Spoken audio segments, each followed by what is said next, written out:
Hi friends, welcome to Rams welding class. और आज का जो चैप्टर है episode number 30, introduction to GTAW। दोस्तों, GTAW बहुत बड़ा चैप्टर है और अंत तक बने रहें। इसमें बहुत सारे इंटरेस्टिंग पार्ट्स आएंगे जिसमें GTAW का इलेक्ट्रोड्स का डिफरेंट टाइप्स ऑफ जो टंक्शन इलेक्ट्रोड उसके बारे में जानकारी देंगे, उसका कलर कोड के बारे में जानकारी देंगे, GTAW में पल्स वेल्डिंग कैसे यूटिलाइज करना है, पल्स का आप कितना पार्ट DCP रखेंगे, कितना पार्ट DCEN करेंगे, सो दैट आप पेनिट्रेशन और ओवर मेल्टिंग ये सब पर भी कंट्रोल कर सकते हैं। इसके बारे में जानकारी देंगे। ज़रूर अंत तक बने रहें और ये GTAW का टोटल प्रोसेस आप वीडियो को कंप्लीट देखें। वीडियो थोड़ी सी लंबी होने वाली है, मगर कोशिश करें आप ज़रूर अंत तक देखें। GTAW क्या है? ये जनरली गैस टंक्स्टन आर्क वेल्डिंग है और एक आर्क वेल्डिंग का एक पार्ट है, बट इसमें जो इलेक्ट्रोड है टंक्स्टन यूज होता है, दैट इज़ नॉन कंज्यूमेबल है। और यदि आपको एडिशनली फिलिंग चाहिए, एडिशनली डिपोजिशन चाहिए, तब एडिशनल फिलर रॉड भी यूज कर सकते हैं। और फिलर रॉड जिस पैरेंट मटेरियल को आप जॉइन कर रहे हैं उसी का कंपैटिबल फिलर मटेरियल यूज करेंगे। It is a welding process that use a non consumable tungsten electrode to create a weld and a deposition rate may be increased by addition of external filler rod, जो हम पहले समझा चुके हैं। इसका process के बारे में देखेंगे, पिक्टोरियल डायग्राम। इसका मेन कंपोनेंट क्या है? पावर सोर्स है। और ये जैसे आपका पिक्टोरियल डायग्राम में पावर सोर्स को भी आप दिखा रहे हैं, और इसके साथ आप HF यूनिट भी आप ले सकते हैं। बहुत सारे प्रोसेस में HF यूनिट यूज होता है, और जब आप क्रिटिकल वेल्ड करते हैं और ऑटोमेटिकली आप वेल्ड आर्क इनिशिएट करना चाहते हैं विदाउट डैमेजिंग इलेक्ट्रोड का शेप, तो आप HF यूनिट का यूज करें। अदरवाइज आप स्क्रैच मेथड में भी आप यूज कर सकते हैं, जिसके बारे में हम डिटेल आप आगे जाके आपको समझाए हैं। नेक्स्ट इसका इम्पोर्टेंट पार्ट है वेल्डिंग टॉर्च, जो बहुत सारे इसमें पार्ट्स हैं और बहुत सारे पार्ट्स मिलकर वेल्डिंग टॉर्च में इंपॉर्टेंट फंक्शंस करते हैं। इसके बारे में भी जानकारी देंगे, और इसमें एक टंक्शन इलेक्ट्रोड जो है इसके बारे में भी जानकारी देंगे। उसके बाद एडिशनल इसमें शील्डिंग गैस का रिक्वायरमेंट आता है, जो आपका वेल्डिंग का डिफेक्ट्स को और वेल्डिंग का क्वालिटी को इम्प्रूव करने के लिए यूटिलाइज करते हैं। नेक्स्ट है फिलर रॉड, जो आप एडिशनल डिपोजिशन रेट बढ़ाने के लिए आप फिलर रॉड यूज करेंगे। पार्ट्स ऑफ GTAW टॉर्च में देखेंगे क्या क्या इंपॉर्टेंट पार्ट्स हैं। पहले एक हैंडल है जिसको टॉर्च बॉडी बोलते हैं। इसमें ऊपर में एक कैप लगे रहते हैं, और उसके बाद कॉलेट बॉडी। उसको कॉलेट बॉडी के अंदर में कॉलेट आते हैं। जो कॉलेट क्या करता है, आपका इलेक्ट्रोड को ग्रिप करके रखता है, और इलेक्ट्रोड का आप पुश भी करके आगे पीछे आप कर सकते हैं। उसके बाद सेरामिक नोजल आता है, जो आपका गैस को गाइडेड करके वेल्डिंग का पुल के ऊपर में आपको फ्लो कराएगा, सो दैट आपका वेल्डिंग का कोई डिफेक्ट ना आए। ये सेरामिक नोजल डिफरेंट टाइप्स के आते हैं। इसमें आपका गैस लेंस भी कवर करने के लिए डिफरेंट टाइप का नोजल भी आते हैं। यह है आपका इलेक्ट्रोड, जो आपका डिफरेंट टाइप का टंक्स्टन या टंक्स्टन अलॉयज द्वारा बना रहता है। अपन द एप्लीकेशन, ये जो टॉर्च बॉडी है वो बहुत सारे वेराइटीज़ के, बहुत सारे एंगल के आते हैं। डिफरेंट एप्लीकेशन के लिए आपको पिक्चर में जैसे दिखाया गया, बहुत सारे वेराइटीज़, बहुत सारे एंगल का है। इस टाइप का भी मार्केट में मिलता है। Similarly different types of cap भी आता है, जो आपका इलेक्ट्रोड होता है उसका लेंथ के ऊपर में डिपेंड करता है किस टाइप का कैप यूज करेंगे। उसके अलावा आपका कॉलेट बॉडी भी डिफरेंट टाइप के आते हैं। वो आपका इलेक्ट्रोड का साइज 1.6 और 2.4 या 3.2, इसके ऊपर भी कॉलेट का बॉडी का डिपेंड करता है। और कॉलेट बॉडी का अंदर जो कॉलेट रहता है, ये भी आपके डिफरेंट साइज इलेक्ट्रोड के हिसाब से भी मार्केट में अवेलेबल है। ये नोजल है, नोजल भी आप देख सकते हैं। ये दो पिक्चर नोजल आपको दिखाएं सेरामिक नोजल का। इसके अलावा भी मार्केट में बहुत सारे डिफरेंट टाइप्स के शेप्स का नोजल अवेलेबल है। ये है आपका इलेक्ट्रोड, और इलेक्ट्रोड आप आगे जाके देखेंगे कितने टाइप का इलेक्ट्रोड यूज होता है और इसका कलर कोड क्या है। एक टिपिकल डायग्राम है टॉर्च के अंदर में कैसे आपका इलेक्ट्रोड कोलेट के अंदर में इलेक्ट्रोड होल्ड है, और कोलेट कैसे ये कोलेट होल्डर में फिट है, और कोलेट होल्डर नोजल के अंदर में फंक्शन करता है, और सेरामिक नोजल का फंक्शन क्या है। सो यहाँ पर आप एक वीडियो भी प्ले करके दिखाएंगे जो आप कैसे ये सारे आपस में फिटेड हैं। सो वीडियो आप देख के इससे आप समझ सकते हैं।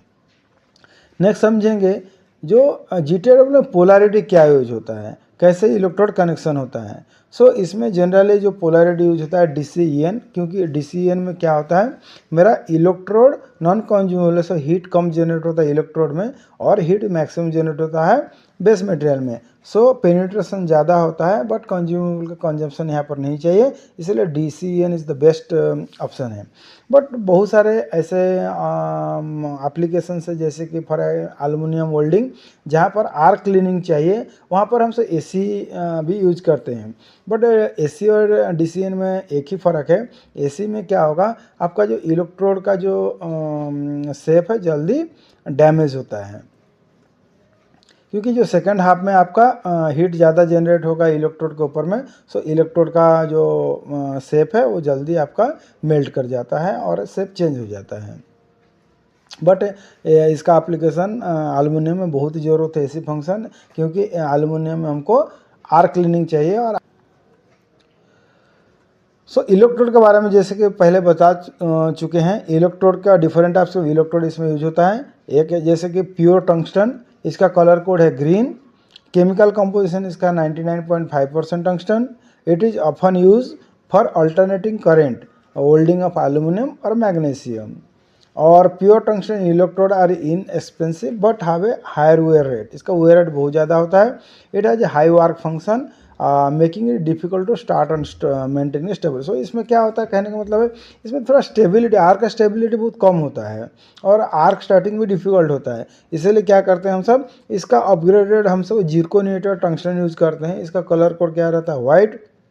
इसका केमिकल कंपोजिशन है 99.1% टंगस्टन है, और 0.15 से 0.4% के बीच में जिरकोनियम है। This electrode is often use instead of pure tungsten and has a stable arc due to its high current carrying capacity. ठीक है। नेक्स्ट और एक वेराइटीज का इलेक्ट्रोड यूज कर सकते हैं इसमें, थोरिएटेड टंगस्टन। इसका जो कलर कोड है येलो है 1% थोरियम के लिए, और रेड है 2% के लिए, और पर्पल है 3% थोरियम के लिए। और केमिकल कंपोजिशन जैसे बता चुके हैं 97.3% टंगस्टन है, बाकी थोरियम ऑक्साइड रहता है, और इसी थोरियम ऑक्साइड के ऊपर ही डिपेंड करता है इसका कलर कोड क्या रहेगा।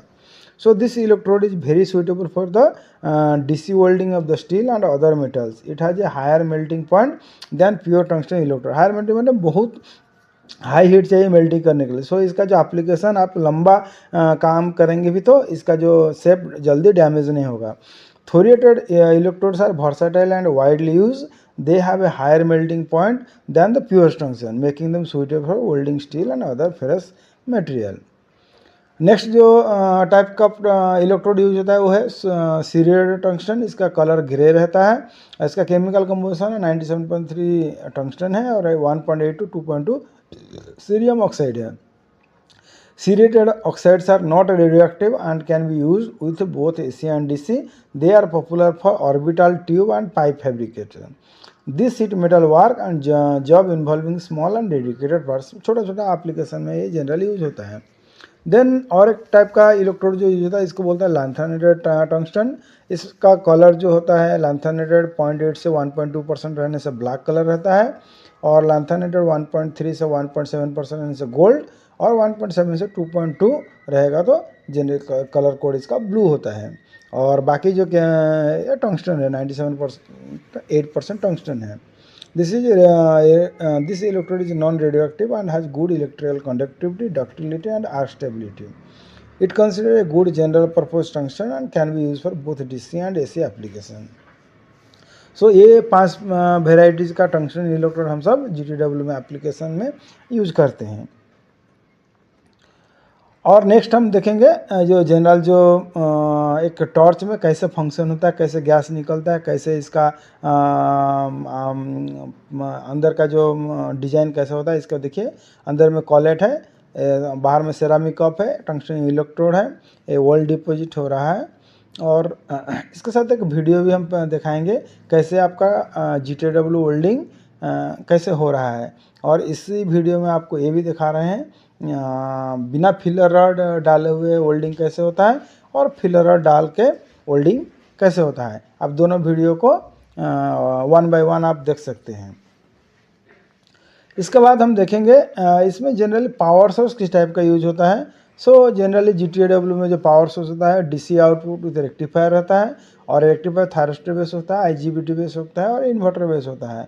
और इन्वर्टर बेस जैसे कि हम आप प्रीवियस एपिसोड में जब GMW के बारे में बताया, उसमें इन्वर्टर का जो स्पेशलिटी और इन्वर्टर का जो एप्लीकेशन और इसका जो मेरिट्स है इसके बारे में बताए थे। तो आप ज़रूर मेरा जो इंट्रोडक्शन टू GMW उसमें जाके इन्वर्टर वेल्डिंग के बारे में भी जानकारी ले सकते हैं।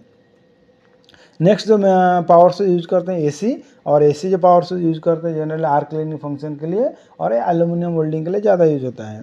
और एडिशनली जो हम इसमें पावर सोर्स में यदि यूज करते हैं HF यूनिट, सो आज के डेट में जो मार्केट में जो स्पेशली टिग मशीन जो अवेलेबल होता है उसमें HF यूनिट इनबिल्ट होके आता है। बट यदि आप नॉर्मल वेल्डिंग मशीन जो आपका पास है, जो जिसे GMW वेल्डिंग करते हैं, आर्क वेल्डिंग करते हैं, उससे भी आप उसमें भी टॉर्च GTW का टॉर्च यूज करके स्क्रैच मेथड में भी आप GTW का एप्लीकेशन कर सकते हैं। बट उसमें क्या होगा, HF यूनिट नहीं रहता है। तो यदि वहाँ पर भी आप एडिशनल HF यूनिट सेपरेटली खरीद के भी ऐड करके आप भी यूज कर सकते हैं। हाई फ्रीक्वेंसी यूनिट के साथ आप विदाउट स्क्रैचिंग मेथड में भी आप आर्क इनिशिएशन कर सकते हैं। सो यहाँ पर जैसे कि आप प्रीवियस स्लाइड में बताए हैं, स्क्रैचिंग करके आर्क इनिशिएशन करना और हाई फ्रीक्वेंसी के साथ ही आर्क इनिशिएशन का, इसका दोनों डिफरेंस यहाँ पर आप दिखा रहे हैं। देखिए स्क्रैच में क्या करते हैं, यहाँ पर स्क्रैच करके थोड़ा सा यहाँ पर आप दिखा सकते हैं, इतना एरिया हम स्क्रैच किए, इतना एरिया स्क्रैच किए, फिर हम गैप मेंटेन किए। ये जो सर्टन गैप मेंटेन जो किए हैं, इसी गैप से क्या आर्क इनिशिएशन हो रहा है और आर्क मेंटेन हो रहा है। बट आप यहाँ पर देखिए HF यूनिट में जब ऑटोमेटिकली आप गैप मेंटेन करिए और एक सर्टन गैप के बाद जैसे ही आप मशीन ऑन करेंगे ऑटोमेटिकली आर्क इनिशिएट हो जाएगा। और इससे क्या होता है, दोनों में डिफरेंस क्या है, यहाँ पर दोनों में डिफरेंस दिखाएंगे। सो आप एक इसमें वीडियो आप देख सकते हैं कैसे आर्क इनिशिएशन होता है और कैसे गैप मेंटेन करके आर्क जनरेट हो रहा है। आप वीडियो प्ले करके देख रहे हैं और GTW का एप्लीकेशन के बारे में आप डिटेल देख सकते हैं। इस वीडियो में आप देख सकते हैं इलेक्ट्रोड और बेस मेटल में कैसे गैप मेंटेन है और कैसे आप आर्क यहाँ फॉर्मेशन हो रहा है और वेल्डिंग हो रहा है। एडिशनली ये वीडियो में ये भी देख सकते हैं फिलर मेटल ऐड करके भी कैसे हम डिपोजिशन करते हैं और एडिशनल हम वो प्रोडक्शन रेट को बढ़ा सकते हैं या डिपोजिशन रेट को बढ़ा सकते हैं। सो नेक्स्ट देखेंगे स्क्रैच मेथड और हाई फ्रीक्वेंसी यूनिट क्या difference. Scratch method is very user friendly होता है but not very user friendly होता है, माने ये अच्छे से आप एक स्पेशलाइज्ड नहीं होने से आप इसको अच्छे से यूज नहीं कर सकते हैं। और ये आपका it can damage the electrode tip cause tungsten inclusion in the world.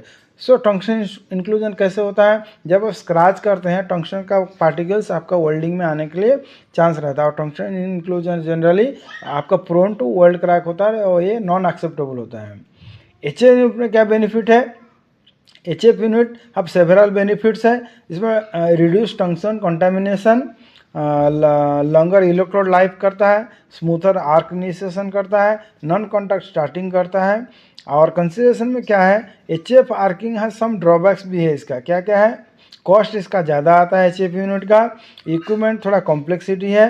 But आज के रेट में जो इक्विपमेंट आता है कॉम्प्लेक्सिटी बहुत इनबिल्ट रहता है, वो यूज़र को पता नहीं चलता है, बट इसका कॉस्ट ज़्यादा होता है। और हेल्थ हाजर्ड भी रहता है क्योंकि जो HF यूनिट होता है ये आपका ऑपरेटर का जो हाई फ्रीक्वेंसी का रेडिएशन हेल्थ हाजर्ड कराता है। सो ये जो इलेक्ट्रोड का जो शेप है, अभी जैसे आर्क के बारे में बात किए तो इलेक्ट्रोड का शेप भी बहुत इम्पोर्टेंट है। सो इलेक्ट्रोड का शेप को हम कैसे मेंटेन करेंगे सो दैट मेरा आर्क का जो जनरेट होगा, आर्क का जो क्वालिटी बहुत अच्छा होगा। सो ये शेप बहुत इंपॉर्टेंट होता है, कैसे हम इलेक्ट्रोड को प्रिपेयर करेंगे, कैसे शेप जनरेट करेंगे। सो ये जनरली इलेक्ट्रोड का जो शेप जनरेट करता है ग्राइंडिंग मेथड में होता है, और ग्राइंडिंग जब करते हैं तो ग्राइंडिंग करने का भी तरीका है, ये हम नेक्स्ट आगे सो इलेक्ट्रोड का शेप बहुत इंपॉर्टेंट होता है आर्क जनरेट करने के लिए, आर्क का क्वालिटी को मेंटेन करने के लिए। तो जो इलेक्ट्रोड का शेप है, अच्छे इलेक्ट्रोड का शेप कैसे बनाया जाए, सो ये जनरली ग्राइंडिंग मेथड में आप बना सकते हैं इलेक्ट्रोड का शेप कैसा होना चाहिए।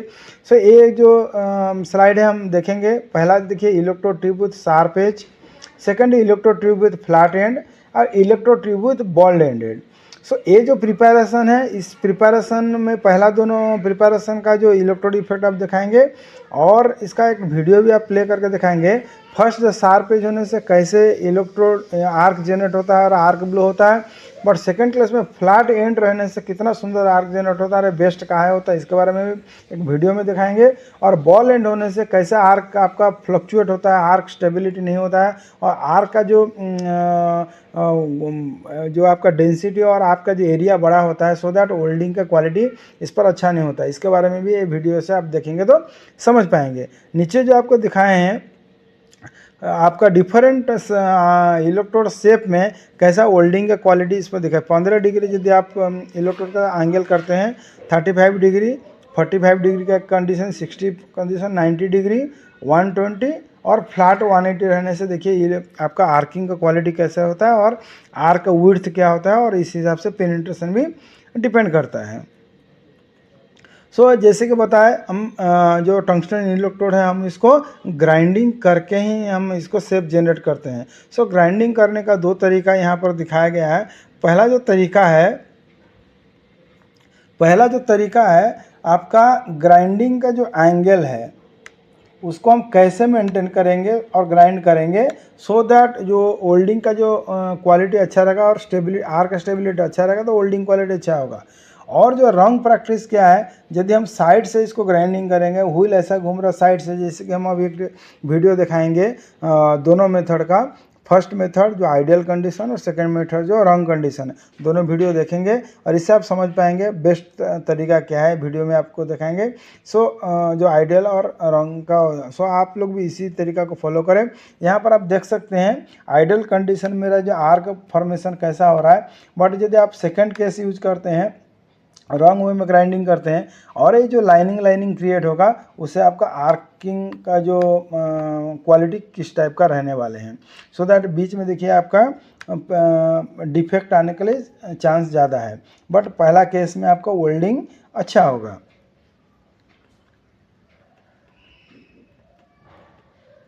सो आप देखेंगे एक पावर सोर्स में क्या क्या सेटिंग ऑप्शंस रहते हैं एक वेल्डर के लिए, और ये इसको जानना बहुत ही ज़रूरी है।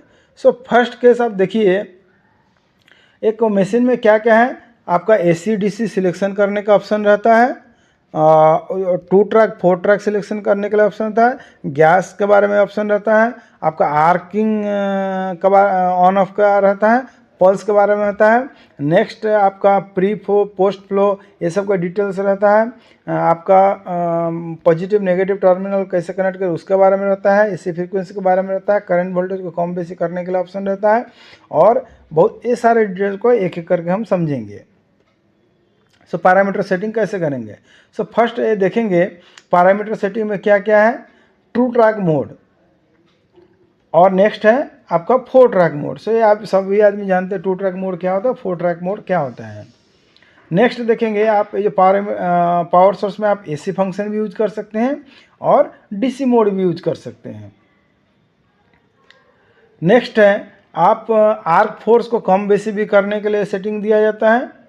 हॉट आपका जो आर्क जनरेट करते समय आपका करंट इमीडिएटली हाई हो जाएगा और हॉट स्ट्राइक होगा, but instead of immediately high करना आप स्लोली भी करंट को टाइम इंटरवल के साथ बढ़ा सकते हैं, ये आगे आके देखेंगे। नेक्स्ट जो ऑप्शन है आर्क लेंथ बढ़ाना, सो आप अपने हिसाब से आर्क लेंथ को छोटा बड़ा भी कर सकते हैं इस सेटिंग के थ्रू से। नेक्स्ट जो सेटिंग है, आप इस जो मशीन को आप MMW फंक्शन के लिए भी यूटिलाइज कर सकते हैं। नेक्स्ट बहुत ही इंपॉर्टेंट सेटिंग है, ये है आपका देखिए यहाँ पर TPR का मतलब क्या होता है, प्री गैस फ्लो सेट कर सकते हो वेल्डिंग से पहले। IS क्या है, स्टार्टिंग करेंट है। TUP क्या है, ऑब्सोल्यूट टाइम है। ऑब्सोल्यूट टाइम क्या होता है, हम समझाना चाह रहे हैं आपको लोअर करंट से हायर करंट में कितना समय के अंदर में आपको बढ़ाना है, इमीडिएटली बढ़ाना है कि धीरे धीरे बढ़ना है, इसको बोलते हैं absolute time. IW welding current है। वेल्डिंग करंट के बाद जो आप पल्स ऑफ और डाउन होते हैं, पल्सिंग इफेक्ट है। पल्सिंग इफेक्ट आप वेल्डिंग, जब आप वेल्डिंग आप बंद करेंगे उससे आप स्लोली करंट कम करके क्रेटर भी फॉर्मेशन कर सकते हैं। और क्रेटर IC हो गया आपका क्रेटर करंट, और TPO gas post flow. Gas post flow का यहाँ पर फंक्शन क्या है, जब आप वेल्डिंग स्टॉप करते हैं कुछ देर तक गैस फ्लो होते रहता है, उससे बेनिफिट आपको क्या मिलेगा, जो वेल्ड पूल है इसको थोड़ा देर तक सील्डिंग मिलते रहेगा, तो उसमें डिफेक्ट जनरेट ना हो, ऑक्सीडाइज ना हो। सो पोस्ट फ्लो का यही काम है। सो आप एक वीडियो देखिए जिसमें आप देख सकते हैं कैसे हम करंट को बढ़ा रहे हैं, कमा रहे हैं, और कैसे आपका GTW का आर्क जनरेट हो रहा है। एक छोटा सा वीडियो देख सकते हैं आप। इसमें देखेंगे जो बीच में जो आपका ये हो रहा था, पल्स हो रहा था, पल्स का डिटेल देखेंगे।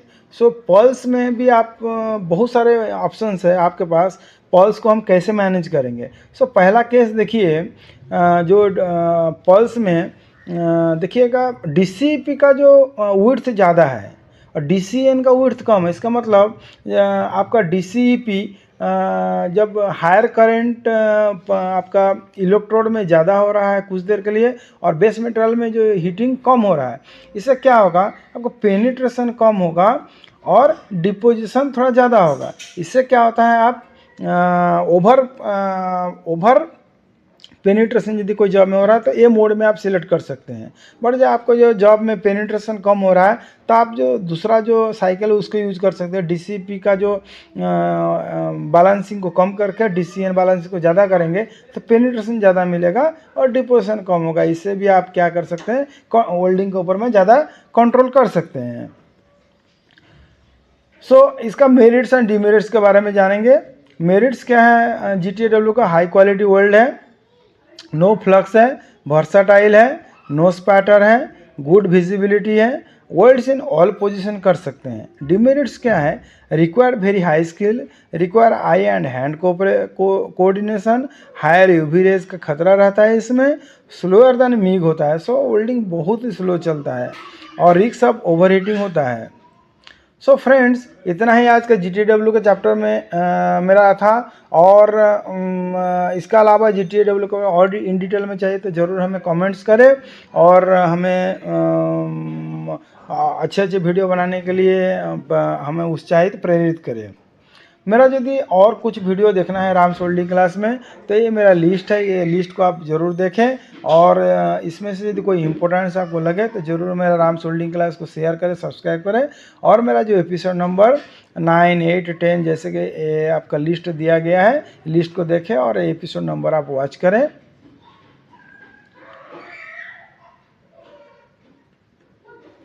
ये सारे इम्पोर्टेंट एपिसोड्स हैं जो